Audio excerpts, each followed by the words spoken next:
Anna? Hey! Hey! Hey!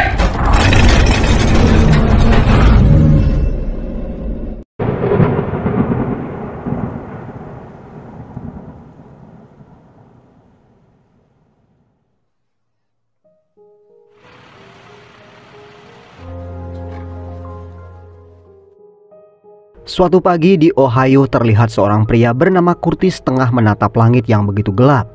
Gerimis air hujan yang turun saat itu pun ia rasakan begitu berbeda dari biasanya.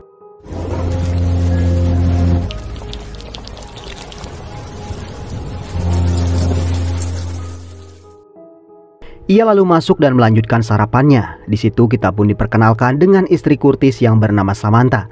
Dan juga Hannah, putri sematawayang mereka yang sayangnya tunarungu sedari kecil. Hari itu nampak Curtis bersama rekannya yang bernama Dewar tengah berada di sebuah proyek. Cuaca yang tak bersahabat membuat mereka harus bekerja keras sampai larut malam. Sementara itu di rumah, Samantha menghampiri Hannah yang menatap hujan yang begitu lebat. Di situ Samantha mengajari Hannah bagaimana caranya menyampaikan jika ia melihat sebuah badai.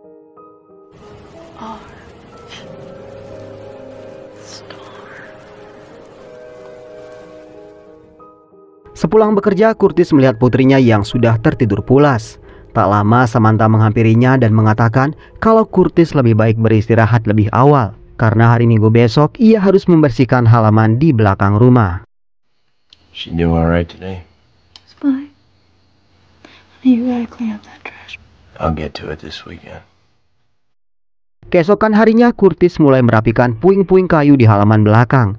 Di waktu yang sama kembali ia melihat kumpulan awan gelap memenuhi langit yang diikuti dengan suara petir menggelegar.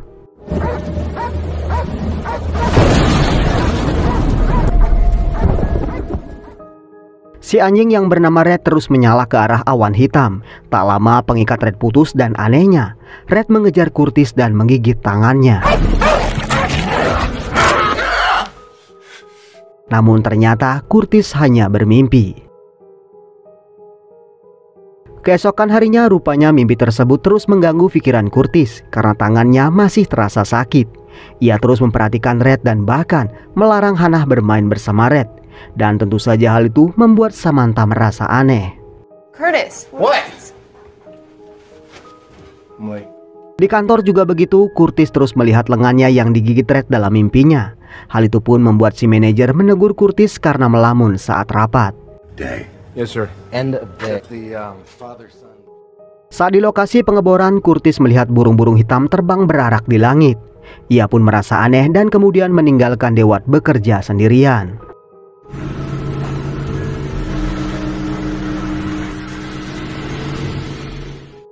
Setibanya di rumah, Samantha mengajak Curtis ke acara pertemuan di sekolah putrinya. Rupanya di situ ibu guru Casey ingin memperkenalkan bahasa isyarat yang baik dan benar untuk para orang tua siswa. Saat pulang dari sekolah, hujan turun begitu lebat. Saat hampir menabrak seseorang, Curtis mengerem mendadak.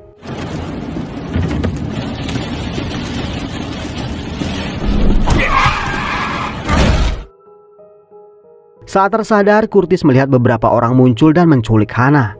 Tak cuma itu, mereka juga menganiaya Curtis. Namun lagi-lagi semua itu hanyalah mimpi Curtis.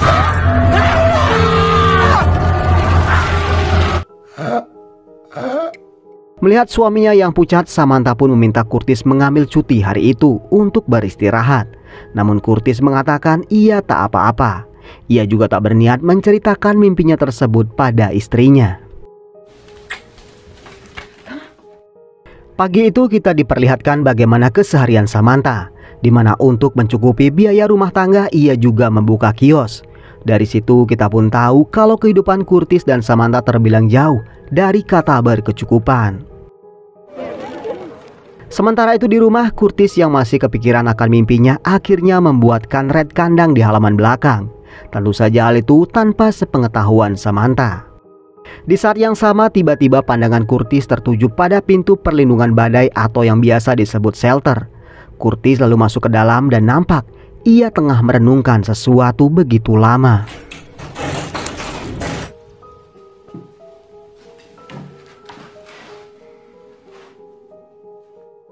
Di malam harinya Samantha menanyai Curtis kenapa Red dipindahkan ke halaman belakang. Curtis pun tak mau menjelaskan alasan yang sebenarnya. Ia hanya mengatakan kalau ia hanya ingin Red berada di luar rumah. Why did you have to put him outside? He's my dog. That's why he's outside. Look. Keesokan harinya Curtis melihat Hannah yang tengah menatap hujan lebat. Saat didekati ternyata di luar sana ada seorang pria. Curtis pun mengusir pria tersebut, namun tiba-tiba listrik ikutan padam. Diikuti dengan gedoran pintu yang terus-menerus.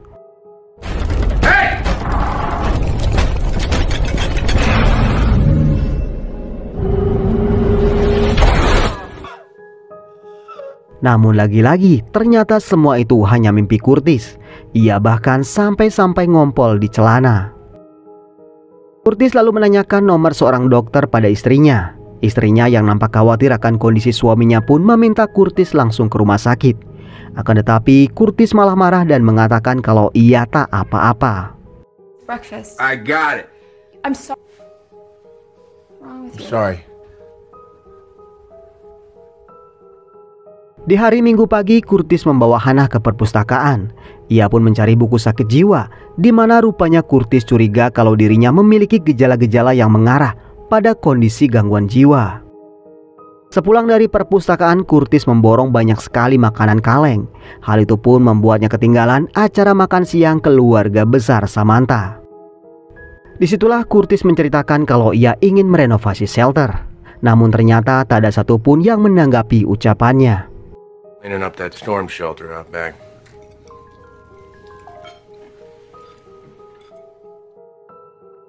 Di malam harinya, Curtis pun membongkar perkakasnya dan kembali ke shelter. Saat menjelang tidur, Samantha pun mencari Curtis, di mana ia pun kaget karena Curtis masih berada di shelter.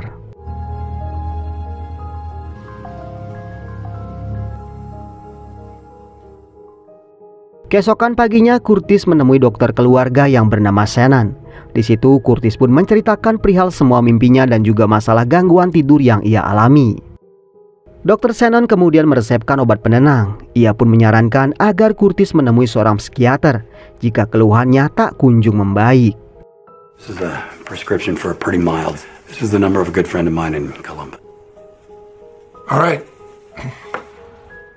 Sementara itu, Samantha tengah berada di sebuah kantor asuransi kesehatan, di mana rupanya selama ini Samantha mengurus administrasi perihal rencana operasi implan rumah siput untuk Hannah. Pihak asuransi mengatakan kalau Samantha sangatlah beruntung karena semua biaya operasi akan ditanggung oleh perusahaan tempat Curtis bekerja. Setibanya di rumah, Samantha pun menceritakan kalau pengajuan operasi implan rumah siput Hannah diterima dan operasi tersebut akan dilaksanakan dalam waktu 6 minggu. Tentu saja Curtis sangat bahagia mendengar putrinya akan memiliki pendengaran seperti anak-anak lainnya.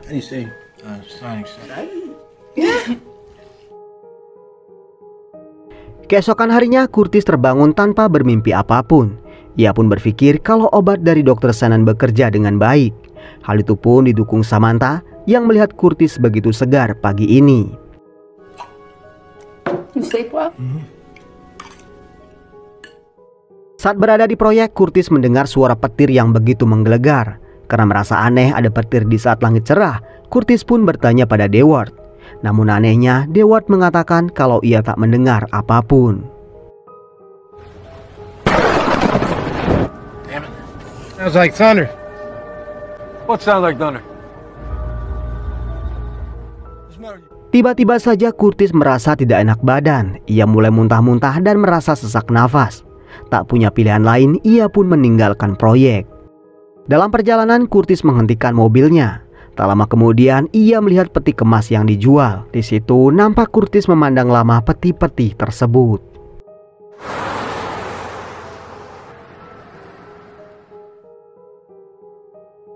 Curtis kemudian menemui ibunya yang kini tinggal sendiri sejak ayah Curtis meninggal. Di situ mereka pun berbincang banyak, di mana dari perbincangan tersebut terungkap kalau ibunda Curtis yang bernama Sarah dulunya sempat menderita gangguan jiwa. Di situ Curtis pun mencoba menggali informasi bagaimana gejala awal yang ibunya rasakan sebelum ia didiagnosa, karena saat itu Curtis masihlah sangat kecil. Sarah pun mengatakan kalau dulu ia pernah merasa sering diawasi oleh seseorang. Saat ditanya perihal mimpi-mimpi buruk, Sarah mengatakan ia tak pernah mengalaminya. Did you ever have any bad dreams? Nothing like that. I thought people were watching me and listening. It's fine. Setibanya di rumah, Curtis masih memikirkan apa yang ibunya ceritakan. Bahkan sampai detik ini, Curtis masih tak berniat menceritakan apapun pada istrinya.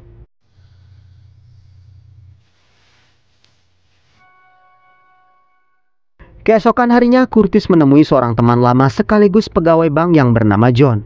Di situ rupanya Curtis ingin meminjam uang. Curtis lalu kembali ke proyek. Di situ ia meminta bantuan Deward untuk meminjamkan truk pengangkut dan juga mobil pengeruk. Saat ditanya, Curtis pun terpaksa menceritakan kalau ia akan merenovasi shelter. Dan karena mereka telah bersahabat sejak lama, Deward pun bersedia membantu. Sepulang bekerja, Curtis menemui seorang konselor bernama Kendra. Di situ, Curtis pun menceritakan apa yang ia sering alami. Namun Kendra mengatakan kalau ia bukanlah dokter jiwa, jadi ia hanya bisa menjadi pendengar tanpa meresepkan obat apapun.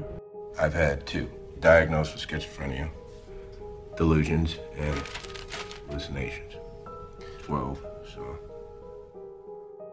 Sepulang dari tempat konselor, Curtis diajak Samantha ke sekolah putrinya.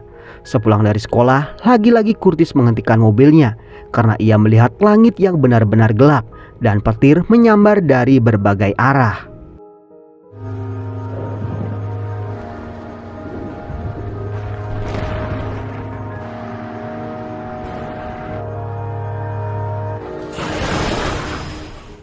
Di hari berikutnya, Curtis benar-benar mendatangkan truk pengangkut dan juga alat pengeruk. Ia pun mulai mengeruk tanah dengan niat memperlebar area shelter. Samantha yang saat itu datang dari menjemput Hannah pun kaget saat melihat apa yang sedang Curtis kerjakan. Samantha pun mulai menginterogasi Curtis. Disitulah Samantha marah besar mengetahui Curtis sampai meminjam uang di bank hanya untuk merenovasi shelter tersebut. Samantha menyebut kalau Curtis melakukan hal yang bodoh karena tak mungkin ada badai di musim seperti sekarang. Mendengar istrinya marah besar, Curtis masih tetap tak mau menceritakan apa yang ia alami. Sepertinya ia benar-benar tak mau Samantha cemas karena hal tersebut. Improvement loan from the bank. How could you do that without talking to me? Waste money on a stupid tornado shelter? I don't understand! Doing it for us. I know you don't understand. Di saat tengah malam, Curtis mengerang kesakitan dan mulutnya mengeluarkan darah. Sontak Samantha panik dan menelpon ambulan. Namun tak lama Curtis pun tersadar. Setelah ambulan tiba, ia pun keluar dan mengatakan pada petugas kalau ia sudah merasa baikan. Sorry you fellas had to come all the way. Still take you in if you want a doctor to look at those cuts. See somebody on Monday. Setelah si petugas pergi, disitulah Curtis mulai menceritakan mimpinya. Perihal Red yang menggigit tangannya, perihal badai yang beberapa kali menghantuinya. Dan malam ini ia bermimpi tentang Deward, yang mana Deward ingin membunuhnya dengan sekop. Curtis mengatakan ini bukanlah mimpi biasa karena ia benar-benar merasa mimpinya begitu nyata. Terlebih melihat mulutnya yang berdarah malam ini membuatnya yakin kalau semua itu akan terjadi. Curtis meyakinkan kalau sesuatu yang buruk akan terjadi, namun ia tak bisa menjelaskannya secara rinci pada Samantha. Keesokan harinya di proyek, Curtis terus memperhatikan Deward. Takut mimpinya menjadi nyata, ia pun menemui pimpinan proyek yang bernama Jim dan menerangkan bahwa ia tak bisa bekerja sama lagi dengan Deward. Ia ingin Deward dipindahkan ke divisi yang lain. Curtis beralasan kalau Deward adalah tetangganya. Ia hanya merasa tak nyaman bekerja dengan orang yang ia ajak tinggal berdampingan. Ia pun mengatakan tak masalah bekerja dengan siapapun, asalkan bukan dengan Deward. Okay. Sepulang bekerja, kembali Curtis melanjutkan proyek shelternya, di mana rupanya peti kemas tersebut ia beli untuk ia tempatkan di dalam shelter.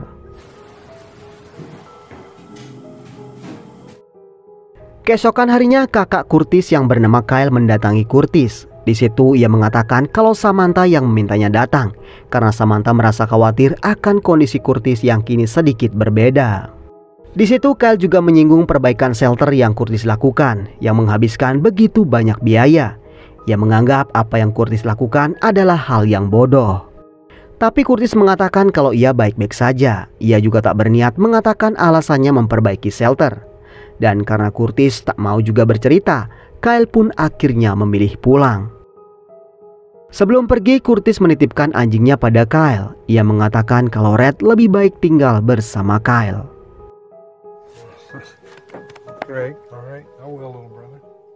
Setelah Kyle pulang, Curtis dikagetkan dengan kemunculan Jim di halaman rumahnya. Curtis pun kemudian menyambut Jim dan menanyakan perihal keberadaannya di situ. Disitulah Jim mengatakan kalau tujuannya kemari untuk melihat proyek yang sedang Curtis kerjakan, karena Deward melaporkan kalau Curtis meminjam alat berat dari kantor. Curtis menjelaskan kalau ia hanya meminjam dan ia sudah mengembalikannya. Tapi Jim tak peduli dan menganggap Curtis melanggar aturan kantor.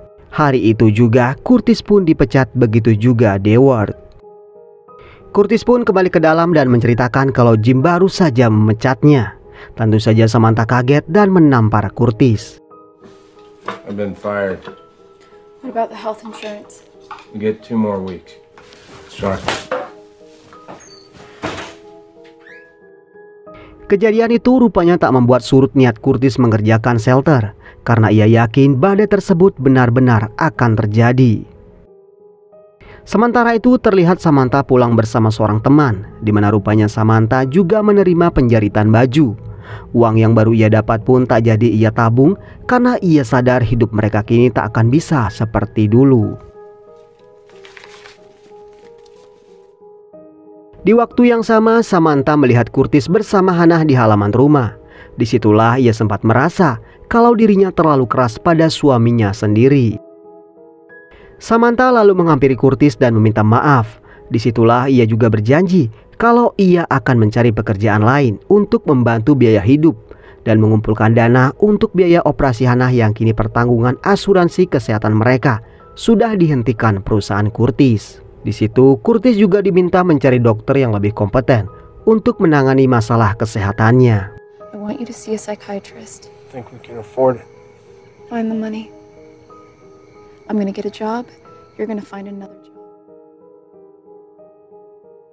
Beberapa hari kemudian di sebuah rumah makan, Deward nampak mengintai Curtis.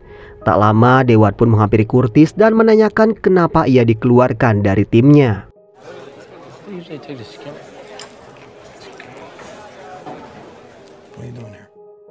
Curtis tak bisa menjawab karena memang ia tak bisa menjelaskan alasannya.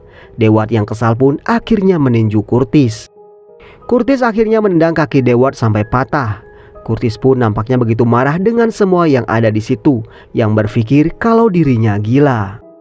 Curtis lalu memperingatkan semuanya kalau badai besar akan datang, badai ganas yang belum pernah mereka lihat sebelumnya, dan mereka dikatakan tak akan siap dengan badai tersebut. Listen up! There is a storm coming! Nothing you have ever seen is prepared for it! You think I'm a thief? Semua yang ada di ruangan itu seketika kaget, termasuk juga Samantha. Setibanya di rumah, Curtis yang sedang memperbaiki mobil dikagetkan dengan Hannah yang bermain sampai ke jalan raya. Disitulah Curtis kaget karena kembali ia melihat sekawanan burung di langit.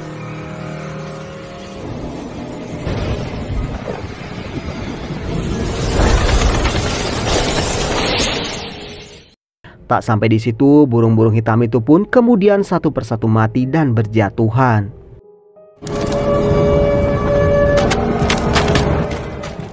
Saat tengah malam, Samantha membangunkan Curtis karena mendengar suara sirine pertanda bencana. Curtis pun membawa anak dan istrinya ke dalam shelter dan memberikan mereka masker karena udara di dalam shelter begitu pengap. Mereka kemudian duduk berpelukan, berharap badai segera berakhir.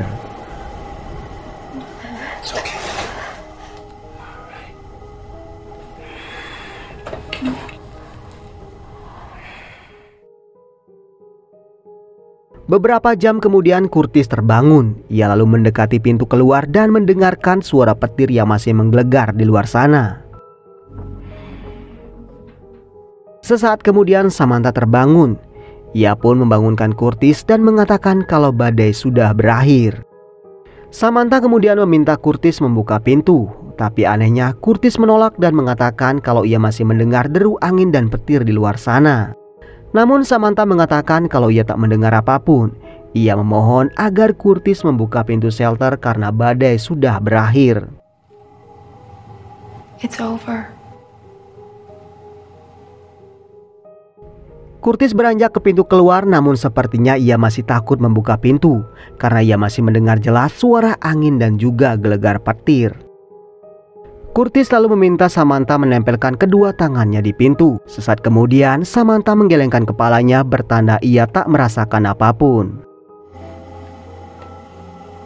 Curtis kemudian menanyai Hannah apakah ia bisa merasakan getaran badai. Hannah pun menggelengkan kepalanya. Di situ nampak Samantha sangat prihatin melihat kondisi kejiwaan suaminya.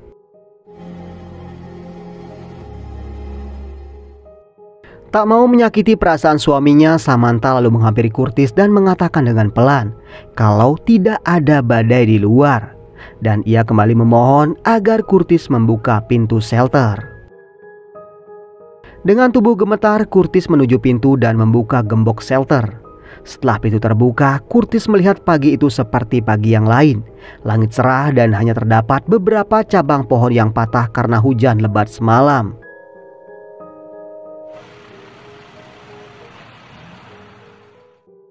Di situ Curtis terlihat benar-benar bingung dengan semua yang terjadi. Hari berikutnya terlihat Samantha mengantarkan Curtis ke seorang psikiater. Setelah pemeriksaan dilakukan, dokter mengatakan kalau Curtis harus dijauhkan dari shelter karena bisa jadi shelter tersebut yang memicu perasaan cemas berlebih pada diri Curtis. Dokter juga mengatakan kalau piknik mungkin akan mempercepat perbaikan kondisi Curtis. For you to separate yourself from that storm shelter, I think you need to break away from it for a while. Do you have any vacation time that you can use? To Myrtle Beach each summer. Go this month. Beberapa hari kemudian Curtis mengajak keluarganya liburan ke sebuah villa di tepi pantai.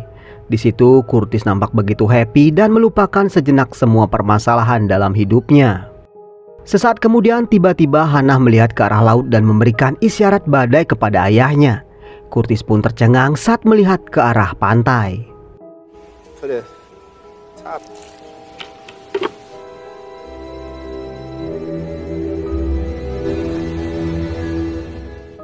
Tak lama Samantha pun keluar dan melihat sendiri langit gelap bercampur pusaran tornado di mana-mana. Ia menatap Curtis dan tak tahu apa yang harus ia katakan. Curtis lalu beranjak dan menyadarkan Samantha yang masih tak percaya kalau semua yang dikatakan suaminya benar-benar terjadi. Saat itu juga Curtis mengajak Samantha dan Hannah pulang.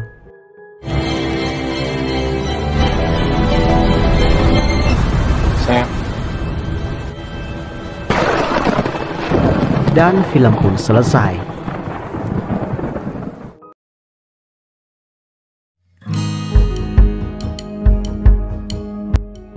Jadi apa yang dialami Curtis sebetulnya adalah sebuah penglihatan akan masa depan. Akan tetapi karena Curtis merasa kalau ia hanya manusia biasa, ia tak berani menceritakan hal tersebut pada orang lain termasuk istrinya. Karena bisa saja ia akan dianggap gila. Tak diceritakan bagaimana nasib Curtis dan warga Ohio akibat badai tersebut karena memang tak pernah diperlihatkan. Namun melihat apa yang sudah Curtis persiapkan, sepertinya mereka bertiga akan selamat dari badai tersebut. Oke teman-teman, demikian alur cerita film kali ini. Mohon maaf jika masih banyak kesalahan dalam penyampaian alur ceritanya. Akhir kata, semoga teman-teman sehat selalu. Jangan lupa subscribe dan sampai ketemu di video berikutnya.